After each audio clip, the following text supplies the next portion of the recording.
Assalamualaikum warahmatullahi wabarakatuh. Perkenalkan, nama saya Najwan Auludin.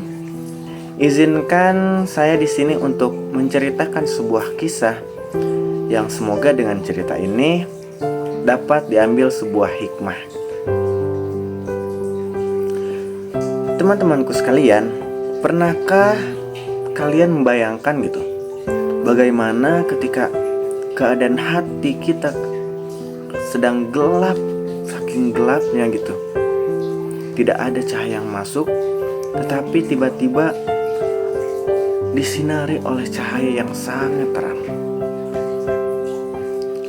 Alkisah, pada suatu malam, seorang laki-laki berjalan dalam kegelapan malam. Namun bukan hanya kegelapan yang malam, tapi dengan kegelapan hati yang ia pelihara. Seorang tersebut adalah seorang pencuri, yang dimana ia sudah mencuri banyak sekali ke rumah-rumah, sudah banyak sekali mencuri harta yang bukan miliknya tanpa rasa bersalah sedikit pun. Lalu pada suatu malam, ia kembali beraksi gitu untuk mencuri.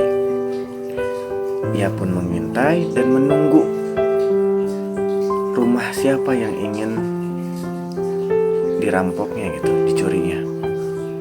Lalu ketemulah rumah yang kelihatannya tenang, kelihatannya pemiliknya sudah tertidur. Lalu ia pun menyelinap ke dalam rumah tersebut.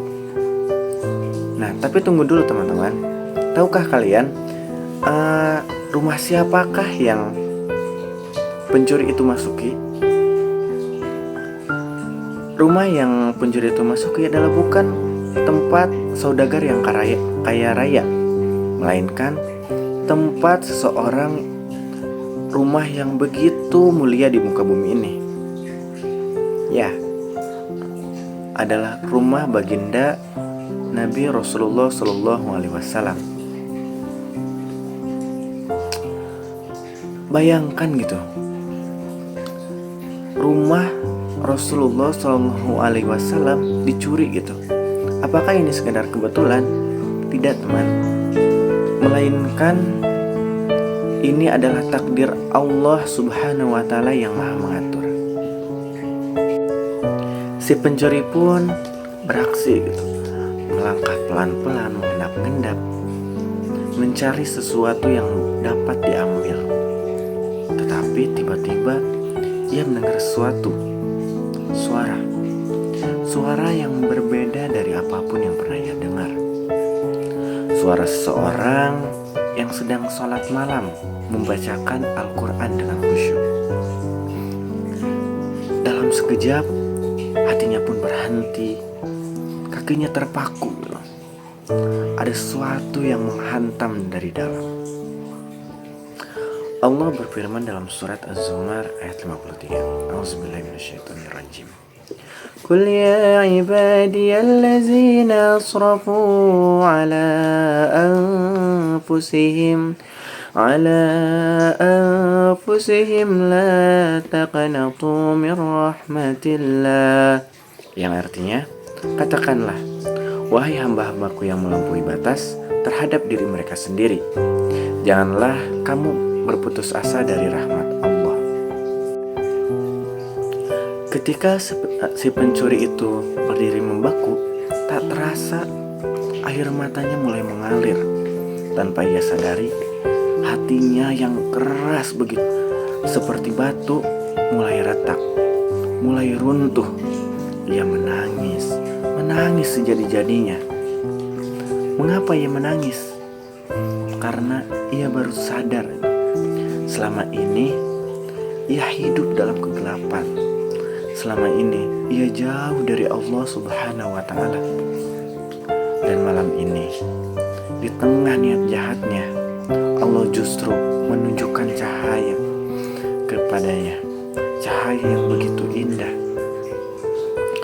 Ketika Rasulullah SAW selesai sholat, beliau menyadari itu ada seseorang di rumahnya. Dan coba teman-teman tebak apa yang beliau lakukan. Apakah Apakah beliau marah? Tidak.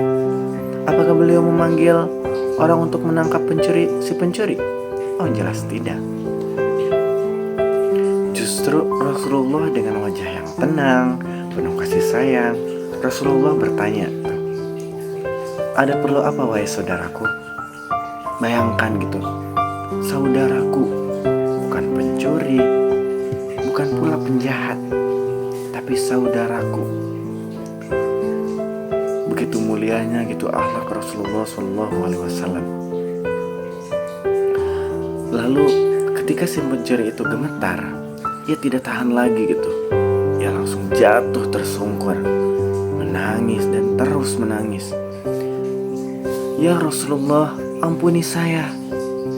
Saya datang untuk mencuri, tapi Allah Subhanahu wa ta'ala mengirimkan saya pada orang yang paling mulia. Ya Rasulullah, ampuni saya. Hati saya tertegun ya Allah mendengar bacaan Engkau. Ketika si pencuri itu sudah meminta ampun itu kepada Rasulullah, apa coba yang dilakukan Rasulullah? Apakah beliau menghukumnya? Tidak. Atau memakinya, mempermalukannya? Justru Rasulullah SAW memberikannya makan, memberikannya nasihat, serta mendoakan gitu si pencuri tersebut. Malam itu lelaki tersebut pun setelah Rasulullah diberi nasihat, ia pun keluar dari rumahnya. Ia tidak membawa harta curian, tapi yang ia bawa adalah sesuatu yang jauh lebih berharga. Apa itu? Yang pertama, ia membawa hidayah. Yang kedua, ia membawa taubat. Dan yang ketiga, ia membawa harapan yang baru. Subhanallah.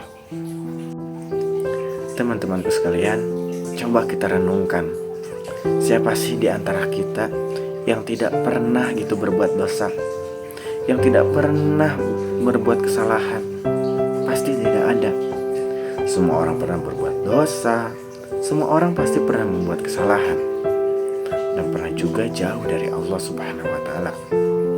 Tapi satu hal yang perlu kita ketahui, bahwa pintu taubatnya Allah akan senantiasa terbuka bagi seorang hamba yang ingin kembali kepada jalannya. Jadi mengapa kita masih ragu untuk bertaubat? Allah berfirman dalam Quran surat Al-Isra ayat 82. A'udzubillahi minasyaitonirrajim. Wa nunazzilu minal Qur'ani ma huwa shifaa'un wa rahmatul lil mu'minin. Dan kami turunkan dari Al-Quran sesuatu yang menjadi penawar, obat dan rahmat bagi orang yang beriman. Allah menurunkan Al-Quran adalah sebagai asyifa, obat. Obat untuk apa? Obat untuk hati yang sakit, obat untuk jiwa-jiwa yang resah, dan obat untuk dosa-dosa yang pernah kita perbuat.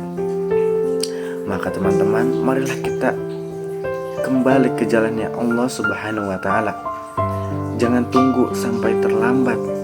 Jangan tunggu sampai ajal menjemput. Jangan tunggu sampai tidak ada lagi kesempatan. Bertaubatlah selagi sempat hari ini. Detik ini juga Allah menunggu kita dengan tangan terbuka, dengan penuh kasih sayang. Sebab Allah dalam Maha Pengampun juga Maha Penyayang. Wallahu a'lam bishawab.